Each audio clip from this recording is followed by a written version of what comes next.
என் அன்பு குழந்தையே, உன் கைகளுக்கு இருக்கின்ற செய்வினைக்கு சொந்தக்காரியானவளை யாரென்று கண்டுபிடித்து நான் வந்திருக்கின்றேன். என் பிள்ளையின் கைகள் அதிக அளவில் பிரச்சனைகளை சந்தித்து கொண்டிருக்கிறது. என் குழந்தையே, ஒரு வயதிற்கு மேல் நமக்கு கைகளில் இது போன்ற பிரச்சனைகள் ஏற்படுகிறது என்று நீ நினைத்திருந்தாலுமே உன் அப்பாவிற்கு புதிதாக ஒரு காரணம் கிடைத்திருக்கின்றது. நான் சொல்கின்ற இந்த ஒரு பெண் தான் உன் கைகளுக்கு இருக்கின்ற செய்வினைக்கு காரணமானவள் என்பதை கண்டுபிடித்து விட்டேன்.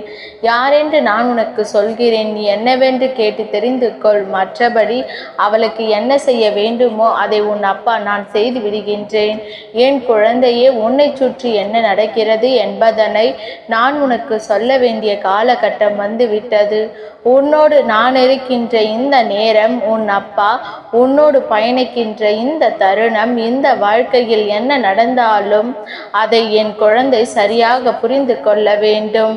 உன்னுடைய கைகளுக்கு செய்வினை செய்து உன்னை அங்கும் இங்கும் செல்ல விடாமல் நினைக்கின்றார் என்றால் இவரை ஒரு கை பார்ப்பது என்னுடைய கடமை அல்லவா? இனிமேலும் இவர்களை அவ்வளவு சுலபமாக எல்லாம் விட்டுவிட முடியாது. என் பிள்ளையே, அடுத்தவர்களுக்கு நல்லது செய்யவில்லை என்றாலும் பரவாயில்லை, கெடுதலை செய்யாமலாவது இருக்கலாம். ஆனால் இன்றிருக்கின்ற இந்த மனிதர்களின் எண்ணங்கள் ஒருபொழுதும் மற்றவர்களுக்கு நல்லதை நினைப்பதில்லை. அதிலும் குறிப்பாக அக்கம் பக்கத்தில் இருப்பவர்கள் போட்டிகளும் பொறாமைகளும், அடுத்தவர்கள் வீட்டில் என்ன நடந்து விடுமோ என்ற எண்ணம், எப்பொழுதும் எதையாவது யோசித்து கொண்டும் பொறாமை எண்ணங்கள் கொண்டு இவர்கள் வேதனைப்பட்டு கொண்டிருக்கின்ற இந்த நேரம், என் குழந்தையே, இந்த அப்பா உன்னோடு நான் வருகின்ற இந்த நேரத்தில் இந்த வாழ்க்கையில் உனக்கான ஒவ்வொரு உண்மைகளையும் சொல்லிவிட வந்திருக்கின்றேன். நான் உன் முன்னால் நிற்கும் பொழுது உனக்கு என்ன கொடுக்க வேண்டும் என்பதை நான் நன்கு அறிவேன். உன் வாழ்க்கையில் நான் தரக்கூடிய எல்லா விஷயங்களையும் நான் சரியாக நிச்சயமாக புரிந்து வைத்திருக்கின்றேன். என் குழந்தையே, சில காலமாகவே இந்த பெண்ணின் நடவடிக்கைகள் என் மனதிற்குள் நெருக்கலை ஏற்படுத்தி கொண்டுதான் இருந்தது. எதற்காக இவள் அடிக்கடி உன்னை தேடி வருகின்றாள்? எந்த விஷயத்தை பற்றி உன்னிடத்தில் பேசுகின்றாள்? என் குழந்தை, நீ ஏற்கனவே பல விஷயங்களுக்குள் மனமுடைந்து காணப்படுகின்றாய். சுற்றி இருக்கின்ற உறவுகளும் நீ நம்புகின்ற உறவுகளாலும் மனமுடைந்து இருக்கின்றாய். யாரை அதிகமாக நம்புகிறாயோ அவர்களாலே அதிகப்படியான மனவேதனைகளை நீ சந்தித்தும் விட்டாய். இனிமேல் என்ன செய்ய போகிறோம் என்று தெரியாமல் நிற்கும் பொழுது உனக்கு ஆறுதலை சொல்வதாக உன் வீட்டிற்குள் நுழைந்தவள் தான் இந்த பெண். உனக்கு மிகுந்த ஆறுதலை கொடுத்தது போல இவள் கொடுத்ததையும் நான் அறிவேன். சரி, பரவாயில்லை. ஒருவர் வேதனைப்படும் பொழுது அவர்களுக்கு கை கொடுத்து நான் இருக்கிறேன் என்று சொல்லி ஒருவர் ஒரு சில ஆறுதல் வார்த்தைகளை பேசினாலே போதும், இங்கு அவர்களின் மனதில் இருக்கின்ற வேதனைகள் தீர்ந்துவிடும் அல்லவா? அப்படித்தான் உன்னுடைய வேதனைகளையும் இவர்கள் தீர்க்க வந்திருக்கிறார்கள் என்று நினைத்தேன். அதனால்தான் அப்பா இதை பெரிதாக கண்டு கொள்ளாமல் விட்டுவிட்டேன். ஆனால் ஏற்கனவே எவ்வளவோ பிரச்சனைகளை தாண்டி என் பிள்ளை நீ வாழ வேண்டும் என்று ஆசைப்பட்ட எண்ணங்கள் எல்லாம் மாறி இப்பொழுதெல்லாம் வாழவே நீ பயந்து நிற்கின்றாய். எந்த ஒரு செயலையும் செய்ய வேண்டும் என்றால் நீ பின்னோக்கி செல்கிறாயே என்று, இது அதற்காக இது நடக்கிறது என்று நான் கவனிக்க தொடங்கினேன். அந்த நேரத்தில் நடந்ததை கண்டு தான் உன் அப்பா என் மனம் பதைத்து விட்டது. உன் கைகளை அசைக்க முடியாமல் இவர்கள் முடக்க செய்திருக்கிறார்கள் என்பதை நான் கண்டுபிடித்து விட்டேன். என் பிள்ளையே, ஒருவர் பேச்சினால் இதை செய்ய முடியுமா என்று கேட்டால் நிச்சயமாக முடியும். ஒருவர் பேசுகின்ற வார்த்தையினால் இன்னொருவரை முடக்கிவிட வேண்டும். அதற்கு தானே செய்வினை. ஒருவர் செய்கின்ற வினை இன்னொருவரை பாதித்து விட்டால் அது செய்வினையாகி விடுகிறது. அப்படித்தான் இவர்கள் உன் வாழ்க்கையில் இத்தனை நாளும் உன்னோடு இருந்து உனக்கு நல்லது செய்வதைப் போல பேசி கொண்டிருப்பதை கண்டு உன் அப்பா மனமகிழ்ச்சி அடைந்திருந்தேன். ஆனால் உண்மையில் இங்கு நடந்த விஷயம் உன்னுடைய வாழ்க்கையில் நடந்த பேரதிர்ச்சியான விஷயம். உன்னை சுற்றி நடக்கின்ற எல்லா விஷயங்களையும் நீ சரியாக புரிந்து கொள்ள வேண்டிய விஷயம். உன்னோடு என்னாலும் இந்த அப்பா இருக்கிறேன் என்பதை நீ உணர்ந்திருந்தால் நிச்சயமாக இவர்களின் வார்த்தைகளுக்கு நீ பிடி கொடுத்திருக்க மாட்டாய்.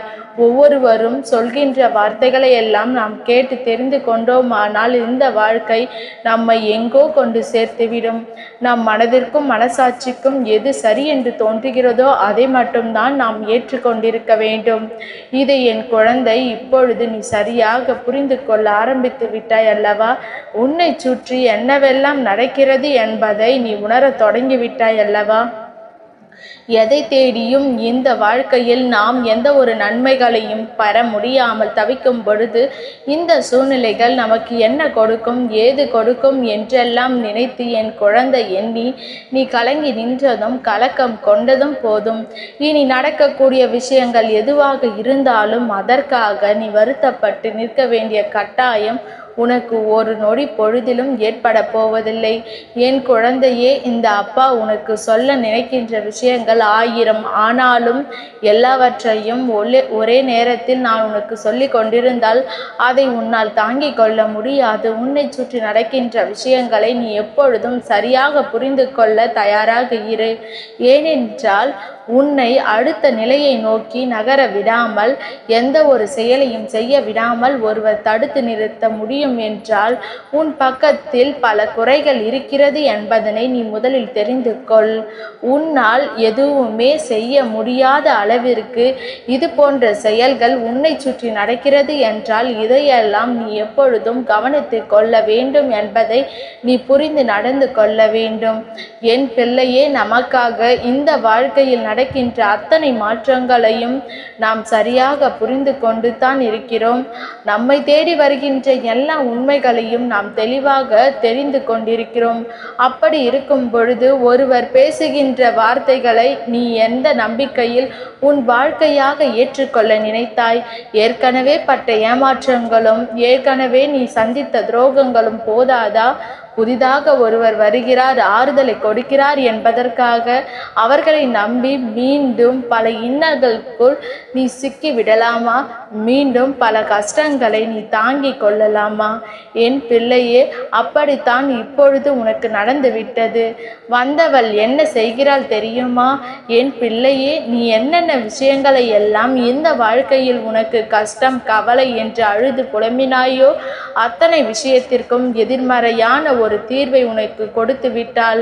உன் வாழ்க்கை துணையோடு உனக்கு பிரச்சனை என்று சொன்னால் உன் வாழ்க்கை துணையை விட்டு நீ பிரிந்து விடு என்று சொல்கிறாள்.